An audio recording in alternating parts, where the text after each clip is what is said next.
morning, everybody, from here in New York, and good afternoon to Carl and Mariano, who are in London. And a good day to everybody else who's joining us today on this yet another edition of the FEZANA Talks. Uh, the FEZANA Talks, as you all remember, were set up, when the world went into pandemic mode. And over the years, we've used this platform to bring in very, very interesting, Zoroastrians from all over the world who are doing amazing things or have, you know, uh, knowledge to share with all of us on topics that cover everything Zoroastrian. So with this, I welcome today Dr. Mariano Erichiello. Mariano is has been with us on a Fezana talk before, and he joins us again to moderate this talk with architect and artist Karl Singporewala. Mariano reached out to Fezana a few weeks ago saying that about this, telling us about this exhibition that was going to start, and also an offer to uh, give us a virtual tour of this exhibition along with Carl for those of us who could not be in London during the weeks that this exhibition was going on.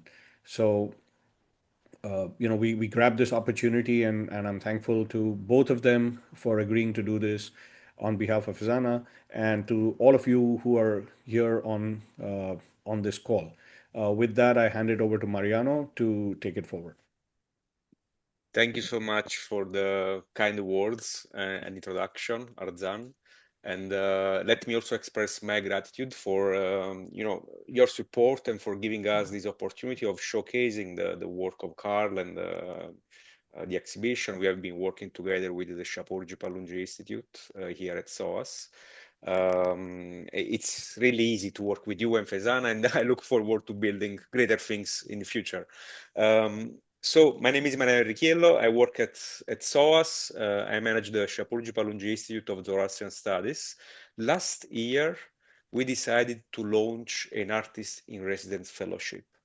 The reason behind this initiative, this choice, was to really bring our research findings, outputs beyond the usual conventional academic audience.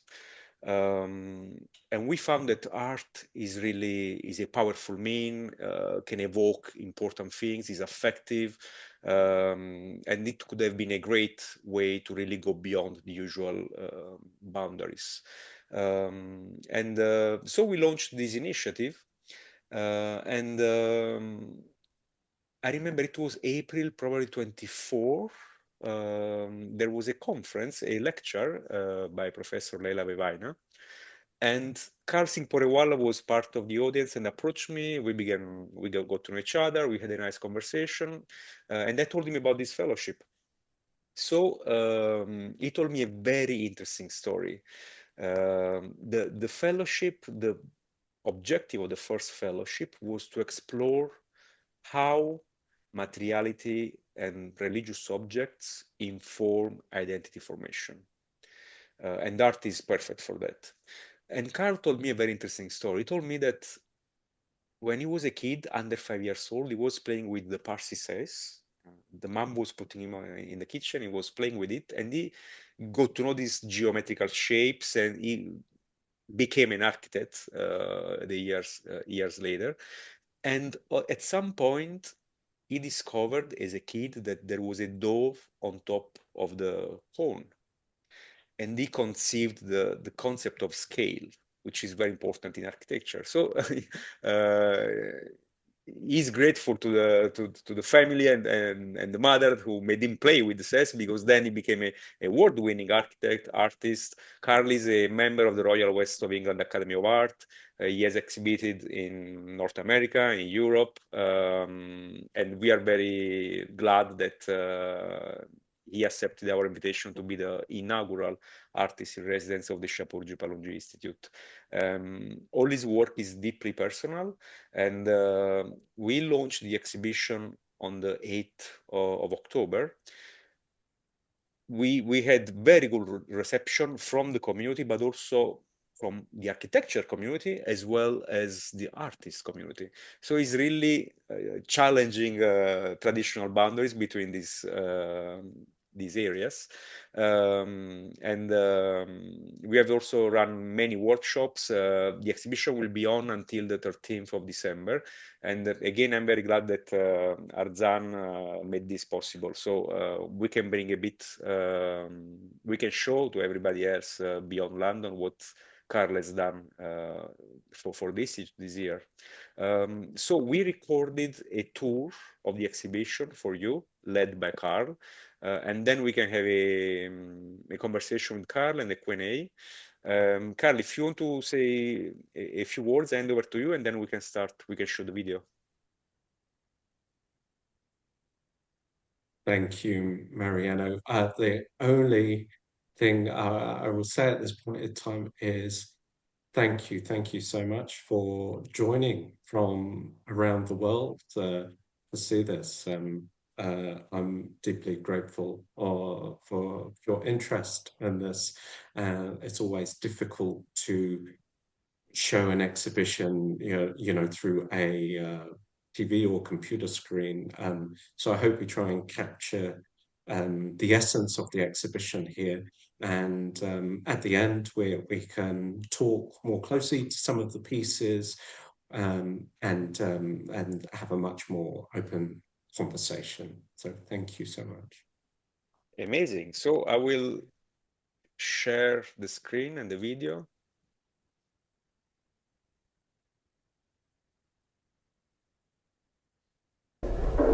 Hi, my name's Karl Singporewala.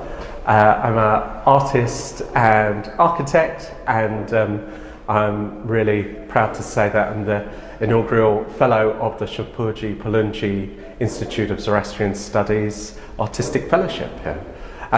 Thank you for coming on a tour today of my new exhibition here at SOAS University. I know some of you are joining from around the other side of the planet right now, so I hope we're able to capture in this short amount of time some of the artwork and the stories and the pieces which I've got on display here in London in the UK. So if you'd like to follow me through, let's go down into the exhibition.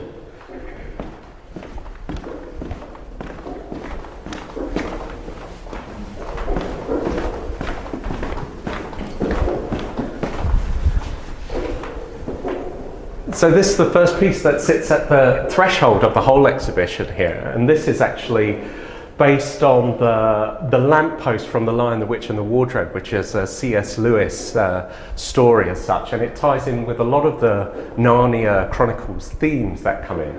But when you really dig into the books and the mythology behind it, you find out that the lamppost is part of a series of events that happens in his first chronological book, which is The Magician's Nephew.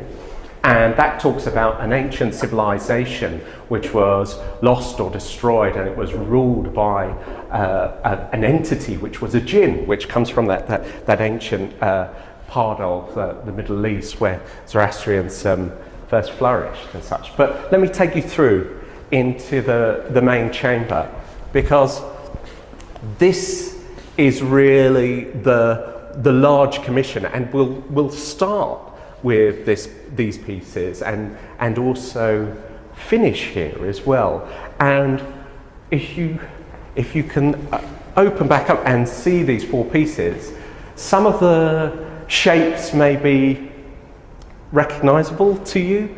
These are four pieces from the Parsi SOAS.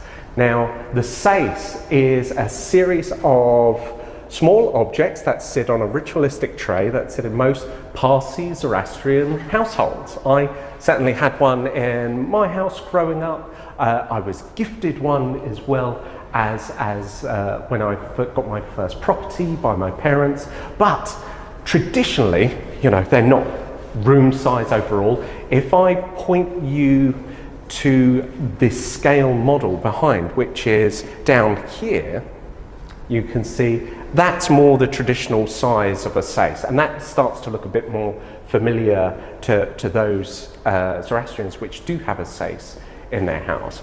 And what it generally is traditionally it's a silver, polished, quite ornate set of objects. I mean, there's 4 key objects that presided on the SOAS in my family when we grew up, but sometimes these are adored with other pieces overall. So my brief and my provocation as such was actually, and I'll bring you over here while I talk about this, was actually looking at the fundamental building blocks of a Parsi SOAS. You know, with my architect's hat on, and once you remove the themes of style and materials, what are you actually left with? And for me, it was these 4 geometric objects as such. Now, one of the earliest memories I have of the SOAS was my mother putting me up on the worktop in the kitchen while she was working away, and seeing these shiny objects, the cone, the cylinder, you know, the gulabdan with the rosewater pieces above it. And for me, as a child, these were no different from the shaped sort of toys I used to have in my toy box, you know, the little cube, the cone and so forth. So for me, these were like grown-up toys, essentially. And I was very... I just got a sense of materiality very, very young. Now, what's interesting about the set that we had growing up was a lot of the objects had a little bird on top of them. And what interested me about that was that, for me, really gave it scale, because that, if I come into view, that little bird which used to sit at the top of the gulabdan or the saparo, that really told me that these objects really were room size overall. So that was part of the interest in scaling these up to the size of the room. Now, I've had some really great comments from people who have come and visited the gallery so far. One comment that came up was, well, the tray, you know, it's supposed to be this sacred space overall. Like, why didn't you make a tray? And my response to that was, this gallery space becomes the tray. You're supposed to be able to walk around these objects and place yourself actually amongst the objects here, where they become much more playful, you know, in their colours for the next generation. And talking about the next generation, the 4 colours for me represent my 4 children overall. And that's where this playfulness in not only the material but the colour and the composition actually comes into effect. But what is interesting about these models as such and these maquettes is this isn't their actual scale that you're looking around. Now, if we zoom in close to, say, the saparo over here, you start to realise that, okay, what are all these perforations? Could they be holes, doorways, arches? And it's only when you get up really, really close, and I don't know if the camera can really capture that, that you start to see these 1 to 200 scale architecture figures on there. And then you realise there's a 3rd scale to all of this, which is the monumental. You know, these aren't functioning buildings with you know, plumbing and lighting and so forth. They are follies as such. You know, something a bit more cosmic and architectural. And each of the 4 pieces has these figures on there to give it a different sense of scale. I mean, if I bring you back over to the Begani over here, one of the interesting comments I had from students who came around and looked at this started to call this almost like a coliseum, a stadium of sorts. And then you can see the figures actually dotted about this, because each of these objects, the saparo, the Begani, the gulabdan, and the divan, are all places of contemplation for me.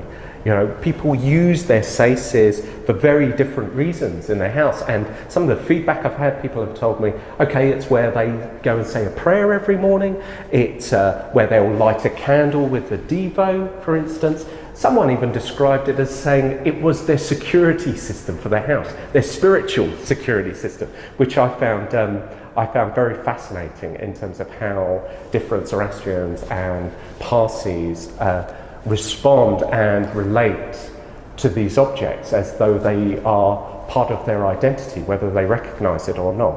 So let me take you through into the other parts of the exhibition. Now, there's over 40 different objects of my artwork that I've produced over the last 15 years, including a series of new pieces made in collaboration with the Institute here over time. But one thing that's been fantastic about having the exhibition in an academic setting as opposed to a commercial gallery is we've been able to draw on other courses around SOAS University. There's a Master's in Curatorial Studies and other institutes which have all contributed to this. And part of that is actually looking at the interpretation of historic artifacts. So being here in London and having all these wonderful other institutes around us, we've been able to borrow objects and get casts from places like the British Museum and the V&A in London. Now, these are two startling pieces, which these are actually casts of the original from the British Museum, and that's the Cyrus cylinder and the Darius seal. And these have two objects which have influenced and have been interpreted into some of my work that I've been producing over the last year. So as a really short example, if you look at the composition of the Cyrus cylinder here with its cuneiform writing and descriptions that are over it, and I bring you to the left here, you've got a cylinder piece. Again, a maquette scale model, which is my own cylinder, which looks like a device that needs to be deciphered in some way whatsoever. And that is called the Canubal Collider. And that's about two people colliding and coming together, and the big blang that occurs with their collision that happens there. And that's made from photo etched brass overall. So I'll bring you back through this place. Unfortunately, we don't have all day to talk about every individual object because every piece has a story in itself. I mean, this is made from Indian cotton rag paper, which is produced just outside Pune in India, and this has been laser cut into this wonderful building structure here, which is supposed to invoke the Tower of Babel, which in itself is a Babylonian story with the Old Testament links as well. But you know how it's presented here as an architectural model, with again this is a 1 to 500 figure hidden away on it. You know, from a distance it invokes a wedding cake. In fact, it's on a wedding stand, which was a found object from a charity shop in England called a charity called Relate, who does wonderful work with displaced and broken families overall. So this representation of the tiered cake and then the connotations that come with the Tower of Babel about everyone not being able to speak the same language anymore. It's part of the layers as such that go through a lot of my work. But that ties into some historic maps that we've got here, which come from the SOAS collection, which actually look at the ancient Persian Empire and its spread across the Middle East, you know, in this particular point in time overall. So one of the other wonderful objects that we got from a very generous private collector who supported the exhibition, this is a copy of the Arda Viram Nama.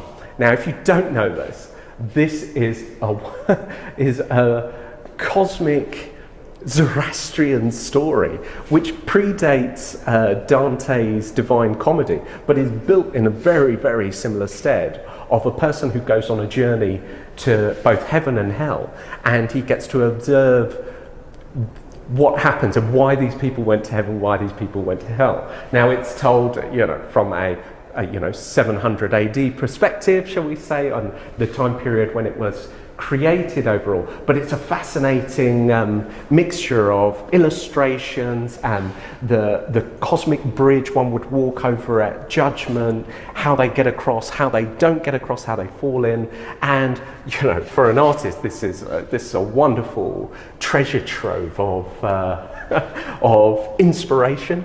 All the different reasons why I might be going to heaven, why I might be going to hell. In fact, a family member from Houston told me a couple of weeks ago, there's a fantastic Mark Twain quote where, and I'm sorry if I'm paraphrasing here, I might butcher the quote, but it was something like, go to heaven for the place, go to hell for the company. And I thought this was wonderful from Twain. That stuck with me really well. So one of the other historic objects that I wanted to show you about, and ties back in to the saces we were talking about in the main chamber, is I actually have 4 Parsi saces here on display down below.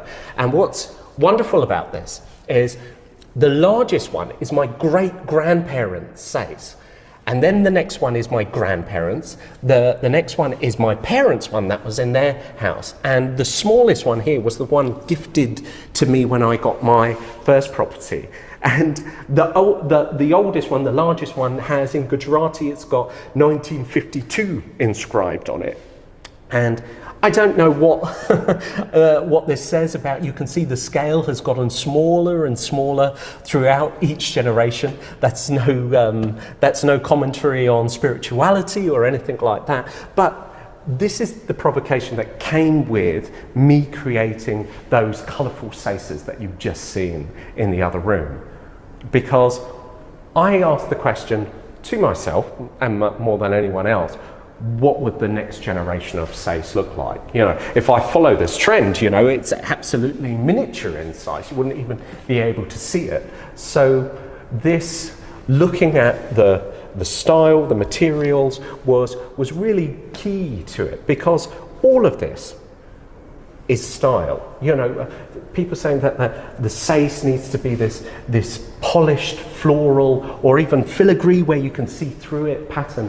This relates to tradition and what people are interested in buying overall. But if you lived in a beautiful contemporary house, or a white cube, or even an Art Deco style property, my question to you is, why wouldn't you want an Art Deco style sais to come with it?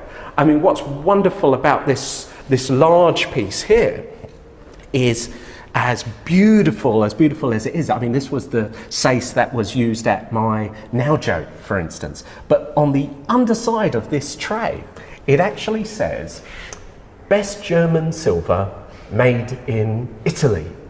Which, the Italians, fantastic with design overall, but it sort of puts in perspective that what endures is what is popular and what people have in memory. Oh, my parents, my grandparents had that style of sais in my house. That is what a sais should be. And that's the questioning I'm doing with it.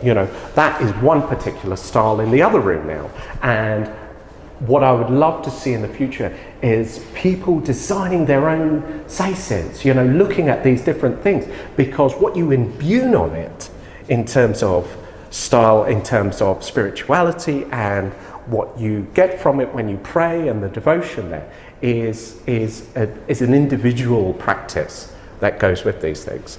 So also in this display case, up the top here, is this headpiece which I've created for the exhibition. Now, this is actually based on a traditional Parsi hat. My father wore one when I had my Naujo. One of the things my parents do every morning is they light a little tea light candle. That's their devo as such, when they say a prayer in the morning by their sais. And I asked them, what do you do with the aluminium once the candle's burnt out? And they said, well, it gets discarded at the end of the day. And I asked them, please keep these empty tea light holders for me.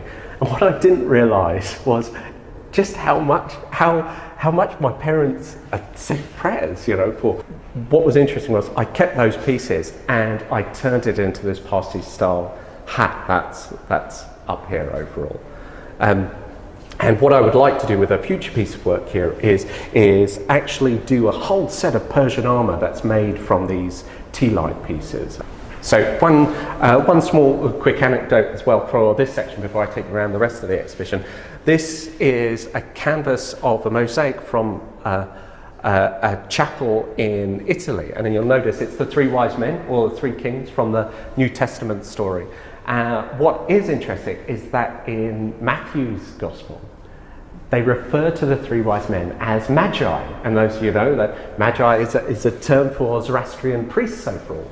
So when I was a youngster, my parents sent me to a Roman Catholic primary school here, and it was interesting because they went to Roman Catholic boarding school in Bombay and outside Pune when they were youngsters in India. So I mean, I was really welcomed into the school, but being there in the 80s, I was the only non-Catholic at the time, and it was one of the priests there that made that connection where he said, "Oh, the Magi are from Zoroastrianism," and I didn't know this. So this became a great connection for me amongst my friends in that Christmas story. And for the friends who didn't even know I was Zoroastrian, they were asking, "Do you even celebrate Christmas?" And I was like, "Yeah, my parents do," and so forth like that. And that's where I came up with this really tall fairy tale as such, you know, that complete utter nonsense. But I started telling my friends at school that, yeah, Zoroastrians invented Christmas, you see, because we were the ones that brought the first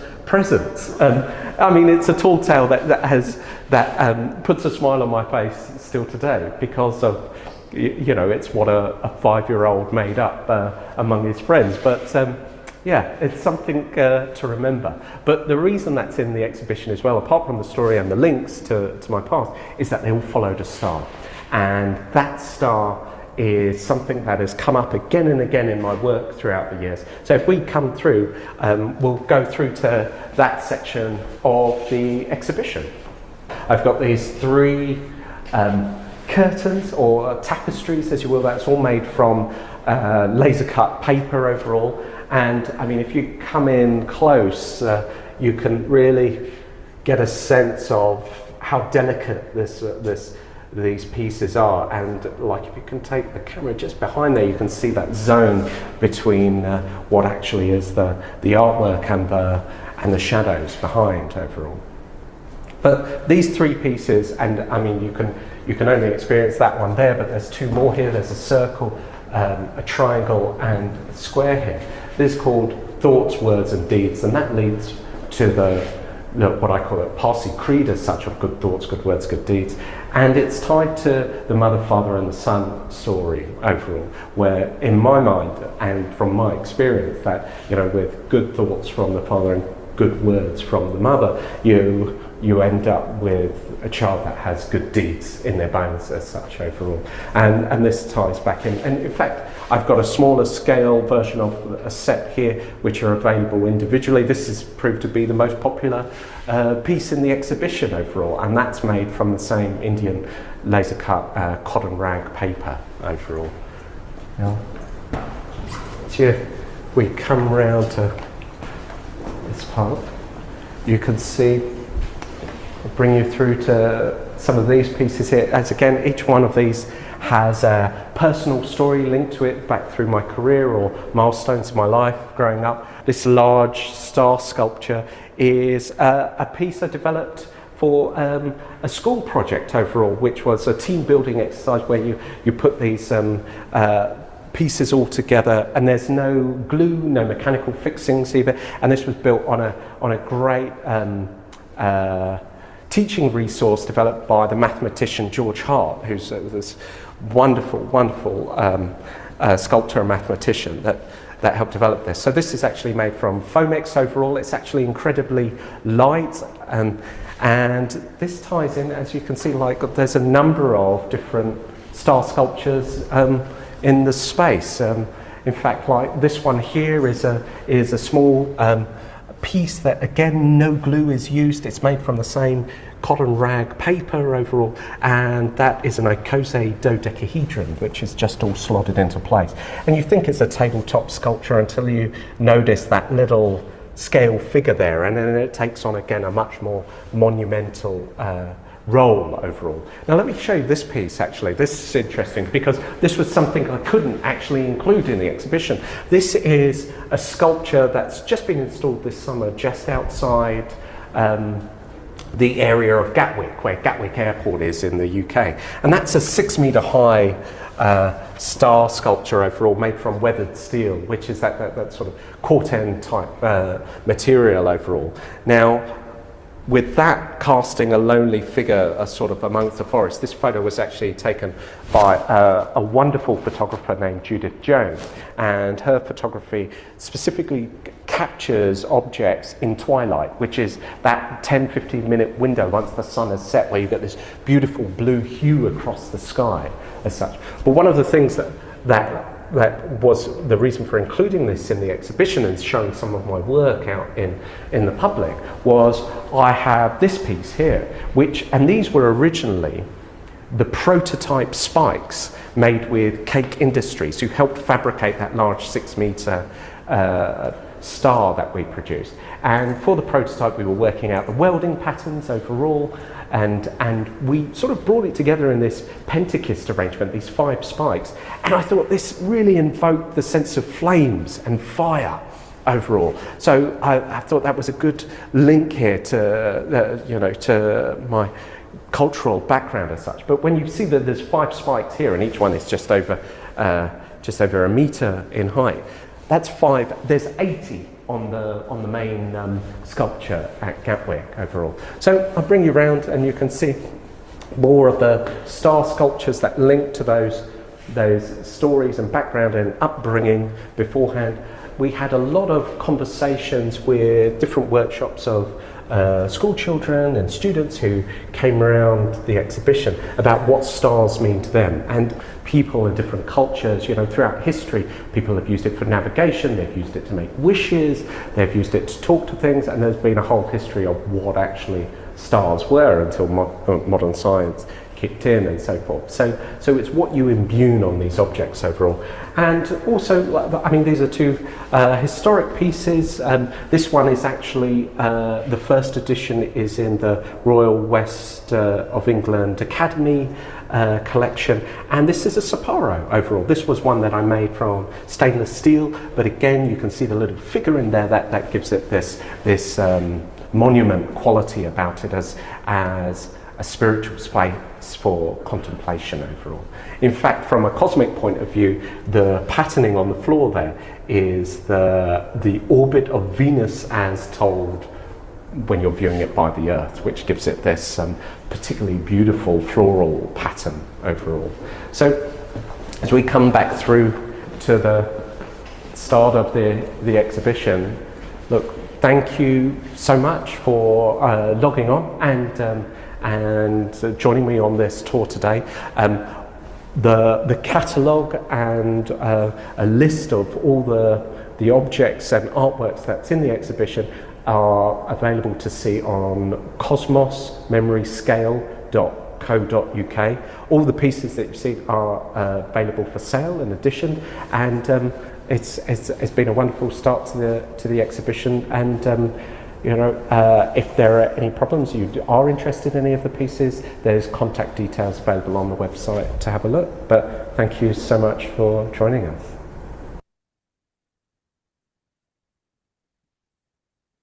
Amazing.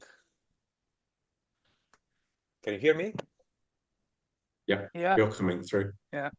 Great. So it's always a privilege to hear the stories behind the creation of your work, Karl. Initially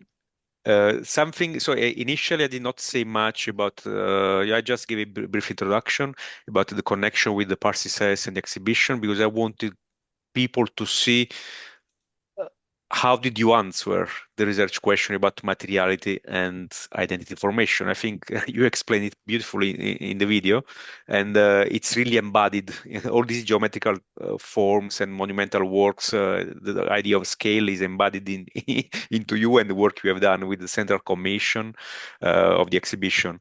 Something else important to note is that besides the Shapoorji Pallonji Institute of Zoroastrian Studies, this exhibition and the work of Karl has been supported by the British Institute of Persian Studies, which is an institute of the British Academy, the British Museum, V&A Museum, Creative Crawley, the Theatre Centre, General Memorial Trust, the Royal Academy of England.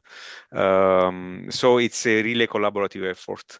So at the beginning of the video, you go down the stairs and show the title. And I remember that in the curatorial team, we had a few conversations about the title, and finally, your proposal, Cosmos Memory Scale, won.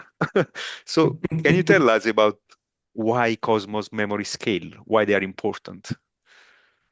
Well, gosh, I mean, where to start with this? So both as my sort of dual life as an architect and an artist, I think when we first met, I sort of put out my hand for a handshake with you, and I introduced myself as a Zoroastrian and a architect overall. And I think that the ideas of religion, theology, culture, and heritage need to deal with these lofty ideas of the cosmos. Yeah, well, we saw briefly in the tour the Ada Nirnama that's there, and this is a journey that someone goes on, and many people have interpreted this as when they think of a journey to the heavens and so forth. So it's almost as part of this cosmos journey. I mean, we are very, very tiny dot in this big wide universe overall, and yet the concepts and the ideas that we have about the universe, eternity, and creation, really deal with infinity overall. So that cosmos and scale links directly together. As an architect, I have to deal with scale every day because I start with an object, that fits in the palm of my hand. And yet that is there to convey ideas and concepts that, translate into large buildings overall. But it's the memory that's really important to me as an artist overall, because all my work is deeply, deeply personal. It is all drawn from moments and experiences in my life.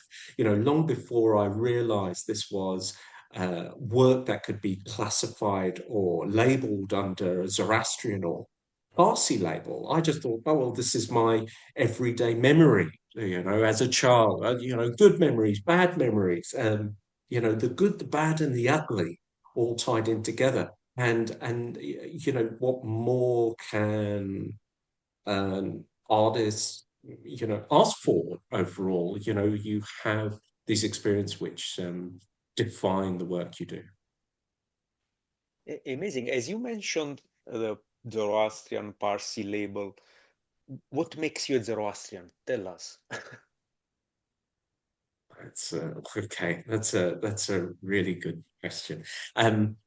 I wrestled with this question when we first met, and we started discussions about an exhibition, because when I first understood about the Institute of Zoroastrian Studies and the wonderful work you do here, when we started talking about a fine art exhibition linked to Zoroastrianism, my initial thoughts were about this ancient culture and religion.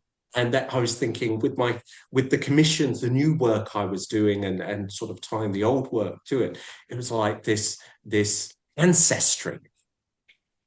But what came through really, really, really quickly was my immediate family, my parents, grandparents, siblings, cousins, and my children.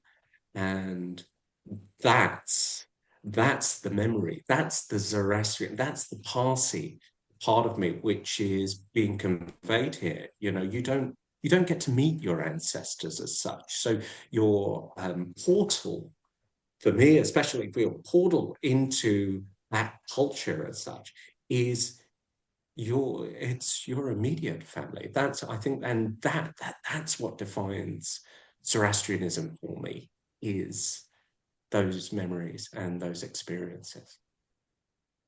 So family plays a very important role there. And I think earlier you were mentioning, before we began to stream, that your mother is from Bombay and your father from Tanzania, right? So you were Yeah, born in London.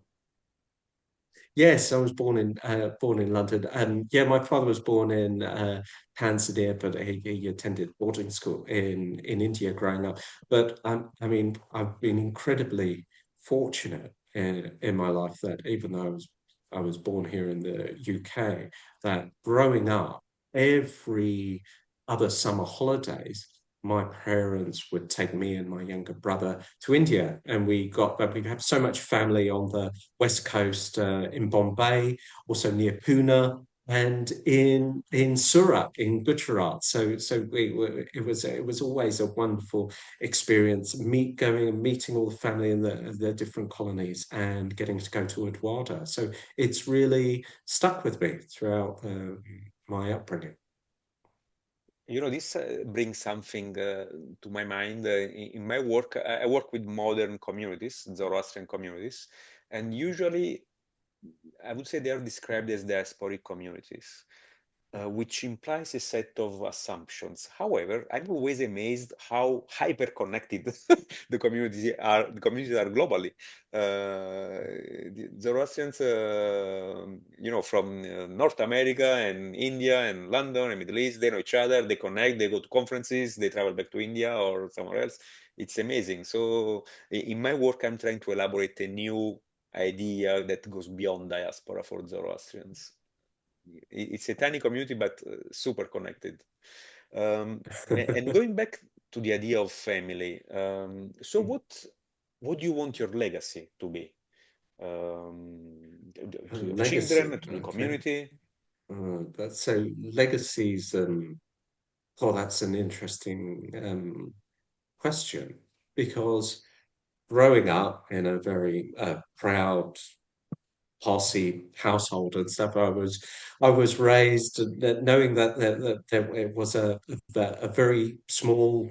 Some people describe it as dwindling community overall, and I always grew up thinking legacy was the next generation, my children, or my future children, as I grew up and so forth.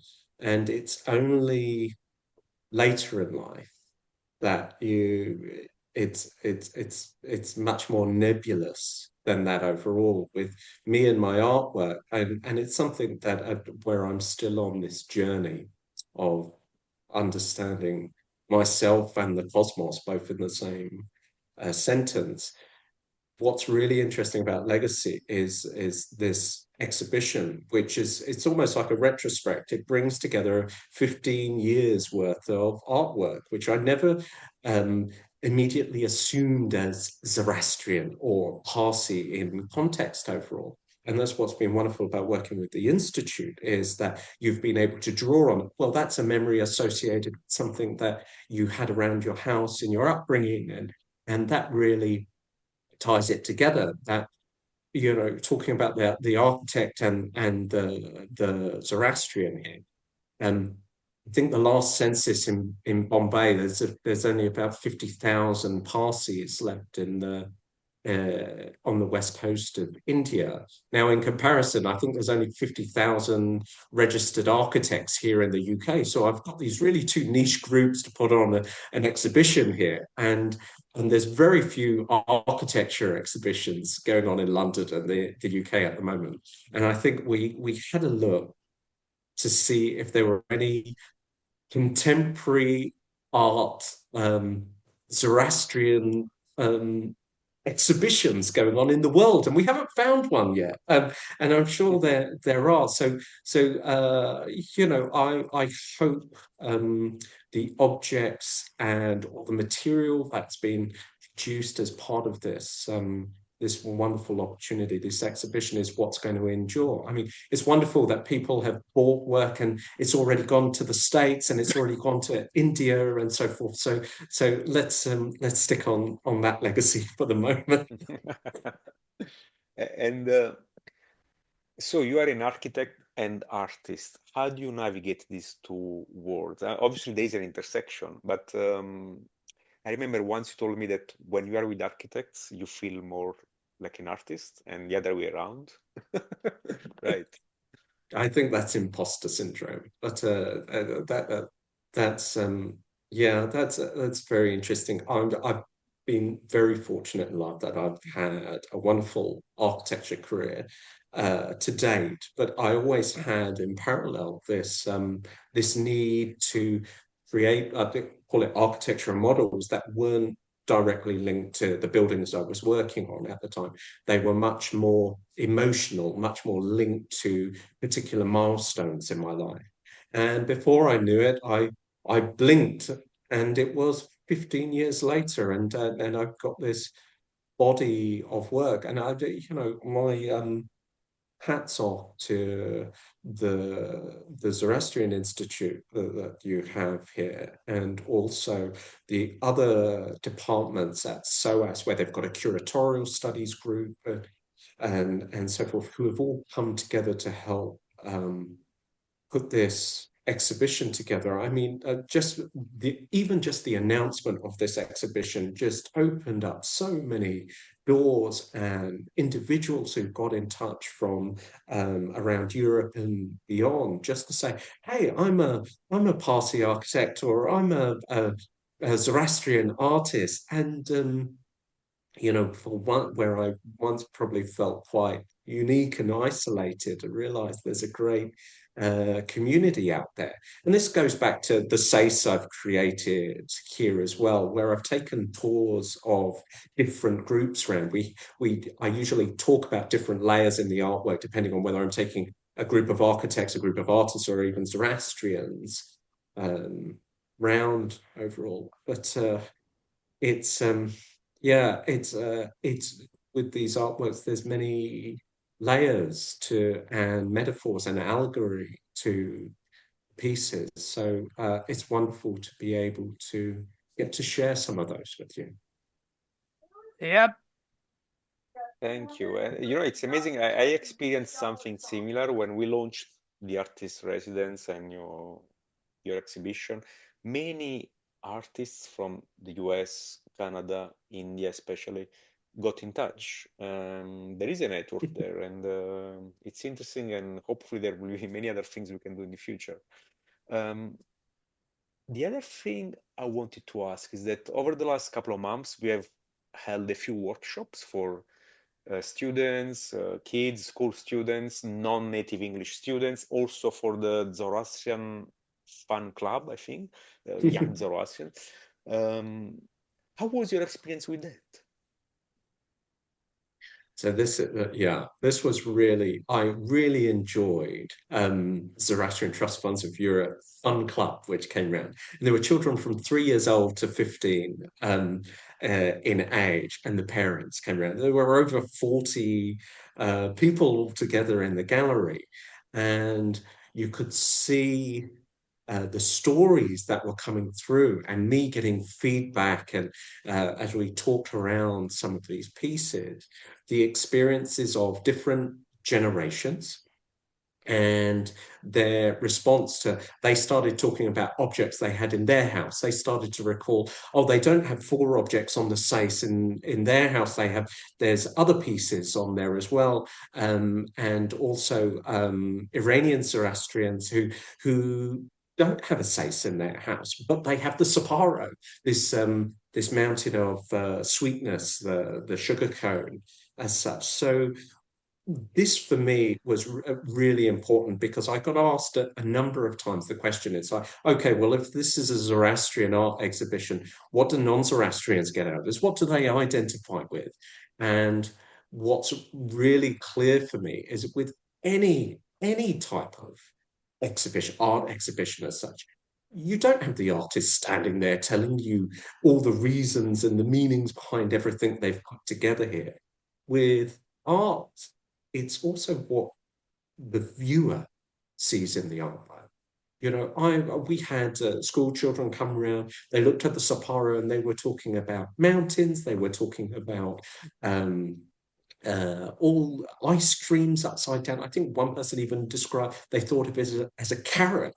And you don't correct these things because that's what they see in it and that's what it means to them. And that's enough. When you own art or you have a collection, you when you walk into the room and you see it, it needs to bring about an emotion of some kind, and that's linked to the viewer more than anything else, not dictated to by the original creator.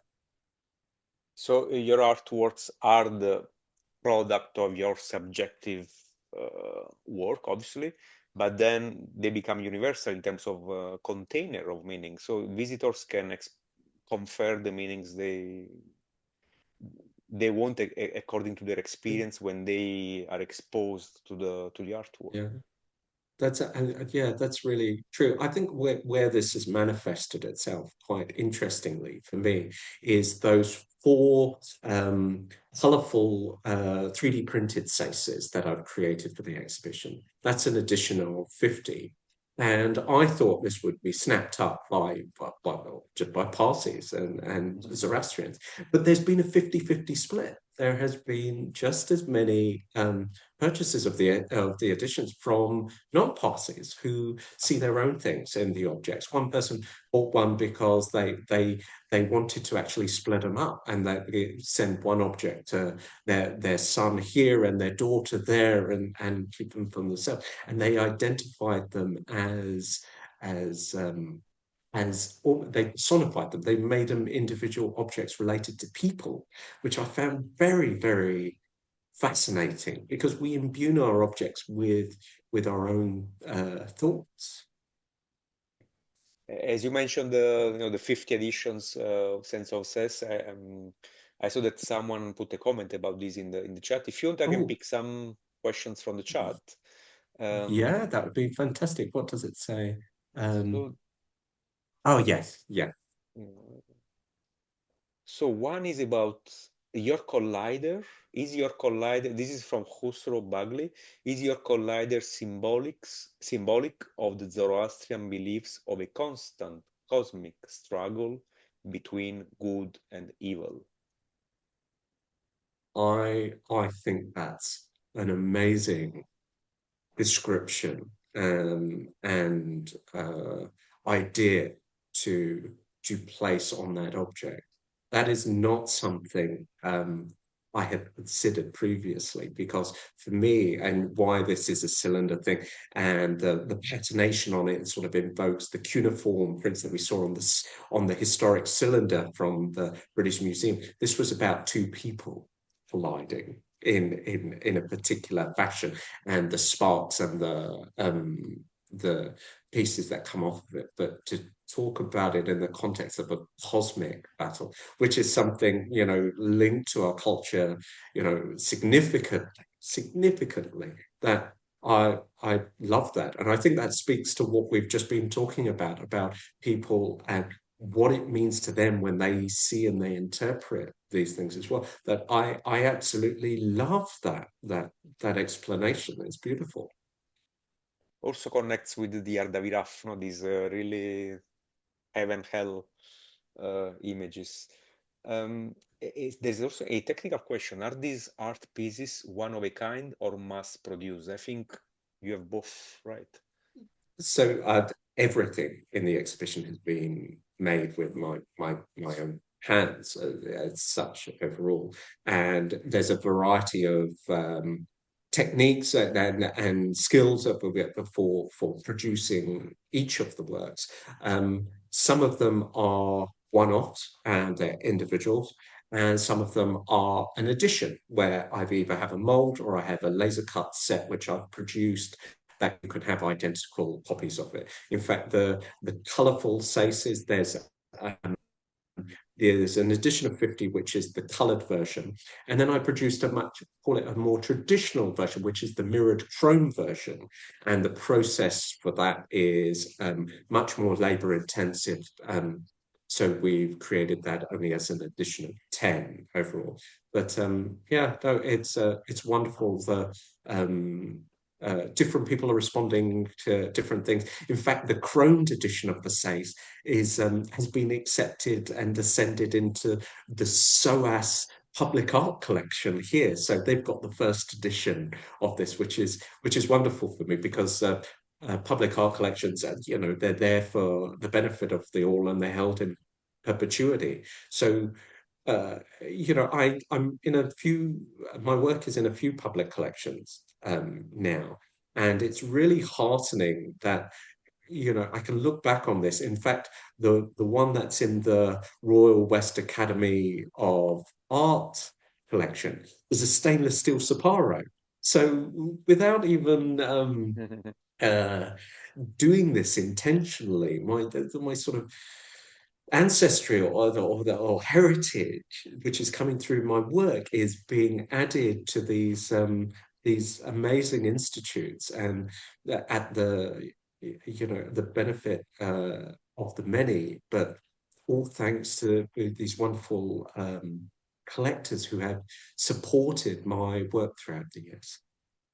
So as it goes into the SOAS collection, we will sit around for a while, hopefully. Yeah, you've got it now. So thank you. There is a comment about if possible to have an explanation of each object. I think there is a link that has been shared, cosmosmemoryscale.co.uk, where there is a description of all the objects. There is also the catalog, right? On that website. Catalog is on the gallery website as well.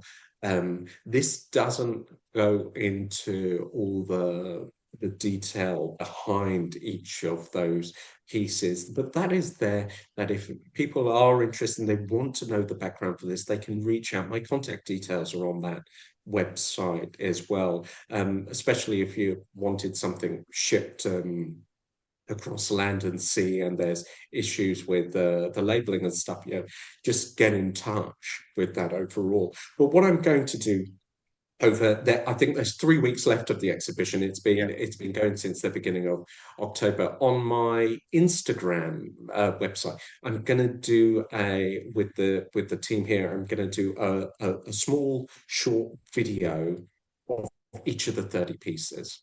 And that's going to talk about some of the themes that links in. And there'll be a bit of architecture, there'll be a bit of Cosmos memory scale for each of the pieces overall. So if you are on Instagram, and like my handle's Karl Singporewala, and please look this up, please follow. And this support really means the world to me. But you're not supporting me; you're supporting my work, and that I couldn't ask for anything more. So thank you.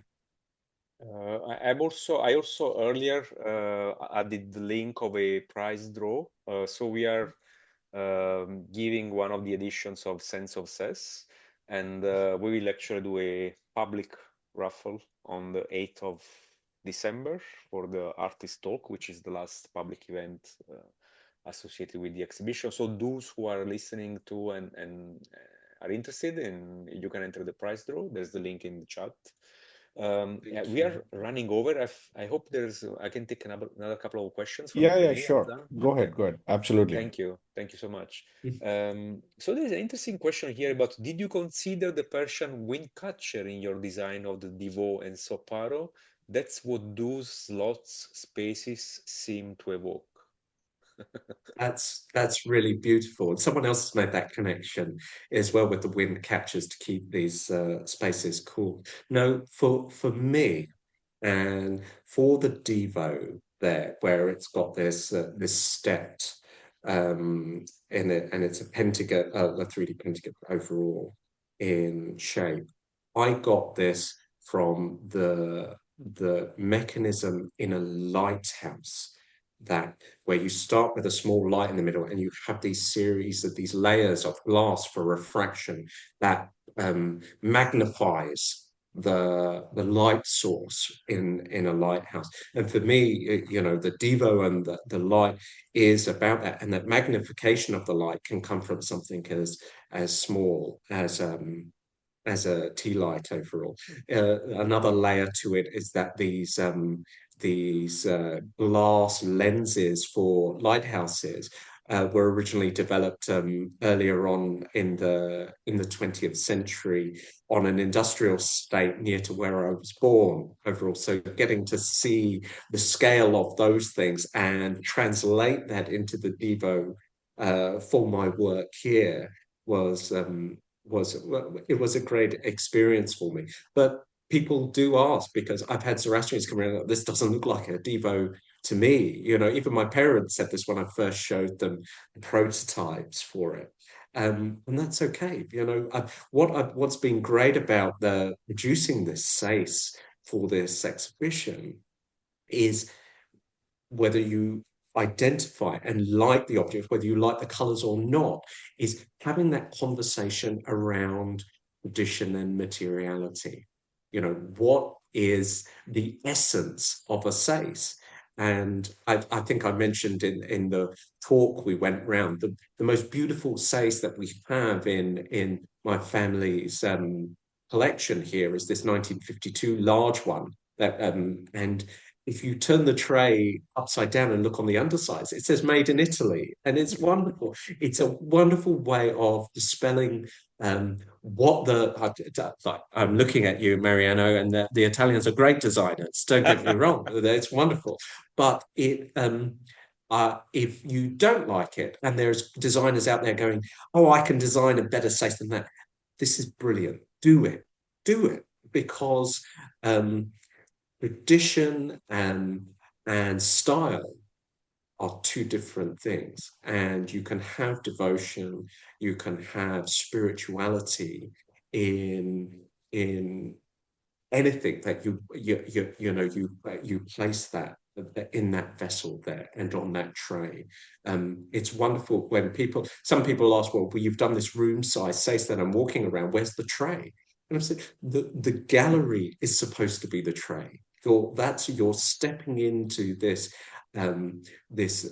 spiritual domain as you walk around there or sit on the edge and contemplate and so forth. So there's many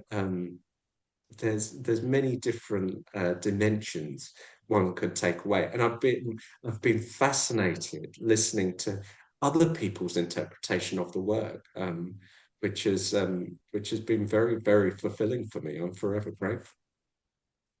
Yeah. Actually, you know, the central area of the exhibition, the main commission, it is a ritual space. I mean, at least the way I see it.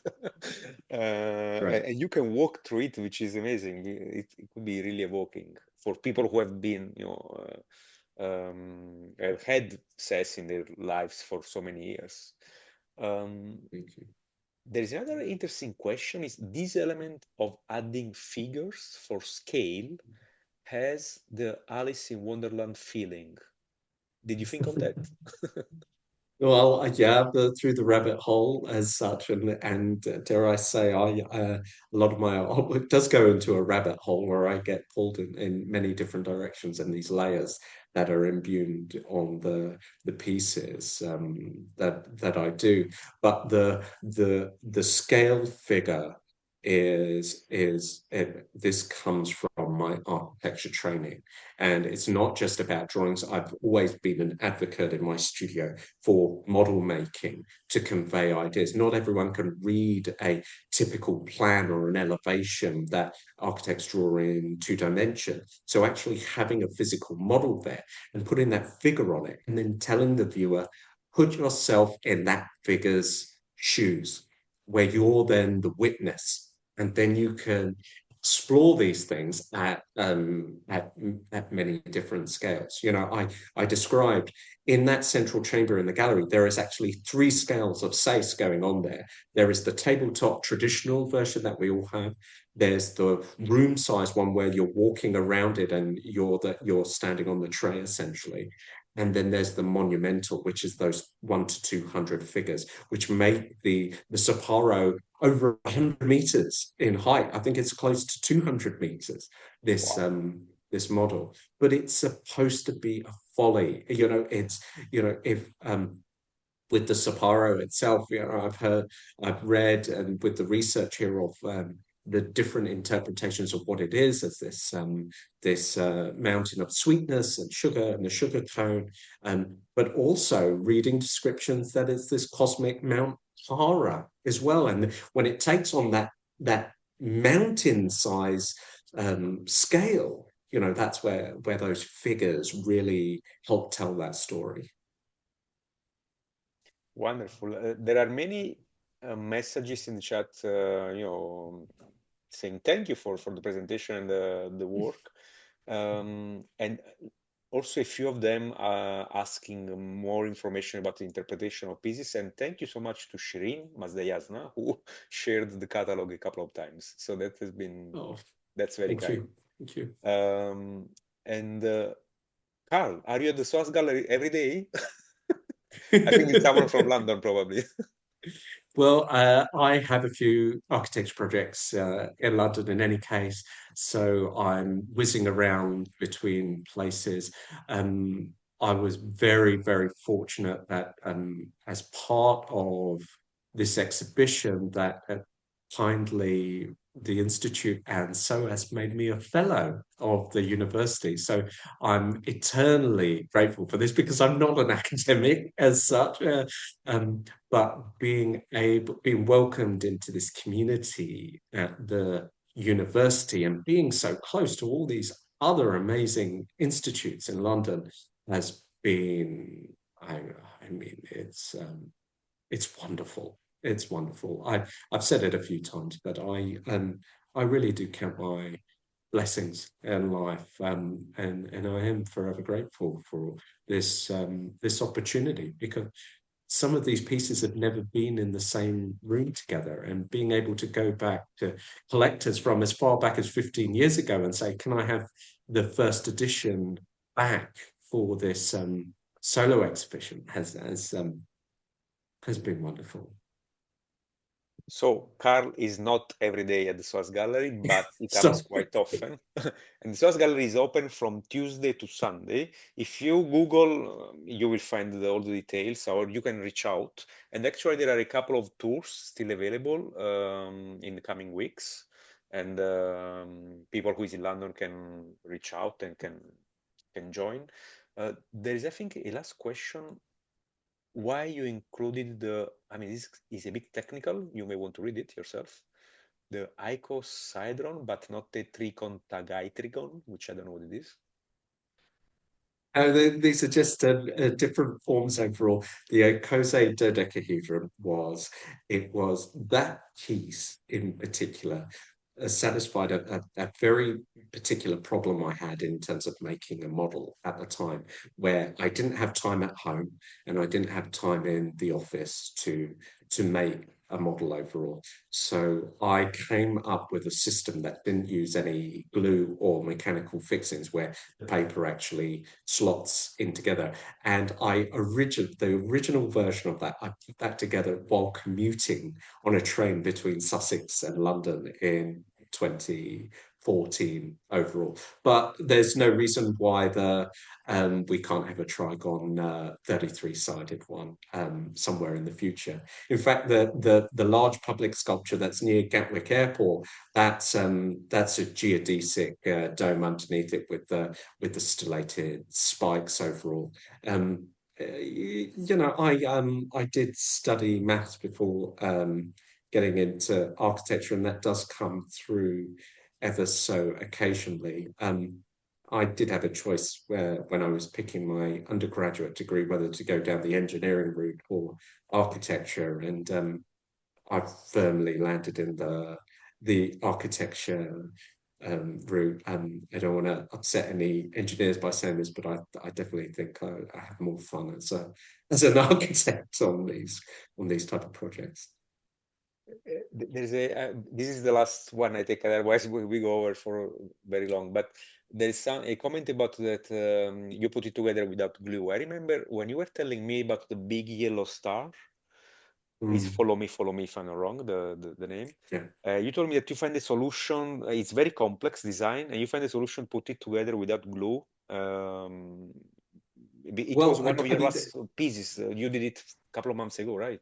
yeah, I mean, this is specifically for the exhibition, and what it is it's a 2D laser cut fin, and that I've just made one template, and that is replicated 60 times. And the reason for that was being able to transport a 3 meter by 3 meter star from my studio here. I wanted a solution where I could almost fit it in a big rucksack, bring it here, and with my team assemble it overall.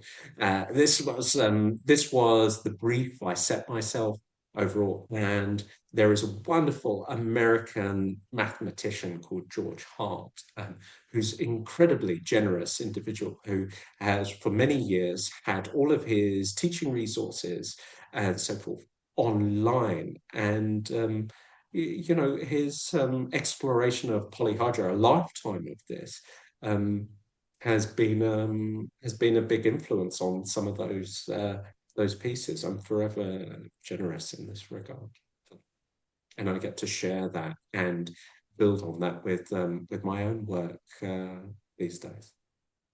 I love how practical aspects really inform decisions, because you need to make things happen. So confronted with reality, one has to make choices, and being pragmatic is important. Thank you. I mean, on this note, I would close and would thank you, Karl, so much for all the work you have done and trusting, working with us. And the exhibition is amazing. And you are going to be a fellow at SOAS for 3 years. So I hope we can do a few things together. Thank you so much to everybody who has joined today. And especially thank you to Arzan Wadia and FEZANA for hosting this. And I hand over to you, Arzan. I think Dina McIntyre had a question, last one. Can you repeat the mathematician's name? George Hart. Okay. So with that, thank you, everybody. If Carl and Mariano want to hang around for a little bit, people can unmute themselves, and if you want to ask questions or just say hello, um, I'll turn off the spotlight so everybody can see everybody.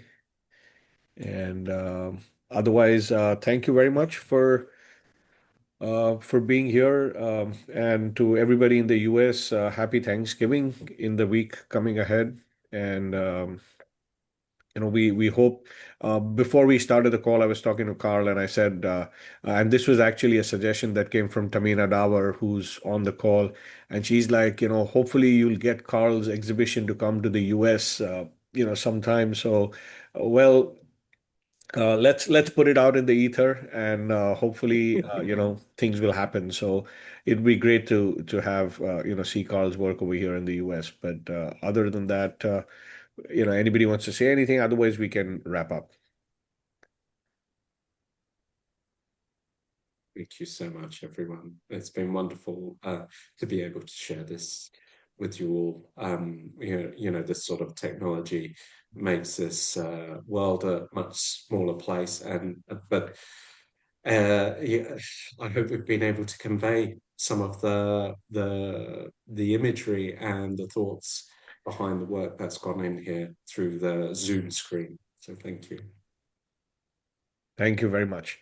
Thank you, everybody, for joining, and looking forward to seeing you on another FEZANA call in the near future. Thank you. Bye-bye. Thank you.